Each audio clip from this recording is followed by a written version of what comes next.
وجے بھٹ اپنی فلم بیجو باورا بنا رہے تھے۔ ان کی نظر میں زمین پر گئی، لیکن ہیروئن کا نام فلمی ہونا چاہیے تھا۔ یہ سوچ کر وجے بھٹ نے میں زمین کا نام مینا کماری رکھ دیا۔ اس وقت مینا کماری کی عمر صرف 14 برس تھی۔ یہ فلم کا مرکزی کردار تھا۔ اس فلم نے باکس آفس پر خوب کامیابی حاصل کی اور یوں مینا کماری کی شہرت پر لگا کر اڑنے لگی۔ اس فلم میں شاندار اداکاری پر مینا کماری کو اپنی زندگی کا پہلا ایوارڈ ملا۔ فلم کی کامیابی نے مینا کماری کے لیے کامیابی کے دروازے کھول دیے۔ مینا کماری کی اگلی فلم تماشا تھی، جہاں ان کے مقابل اشوک کمار اور دیو آنند تھے۔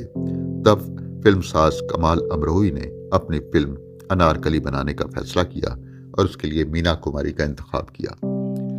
معاہدے پر دستخط ہو گئے، لیکن پھر ایک حادثے نے سب کچھ بدل کر رکھ دیا۔ مینا کماری اپنی گاڑی پر آ رہی تھی کہ سڑک پر ان کا حادثہ ہو گیا، جس میں مینا کماری زخمی ہو گئیں۔ ان کا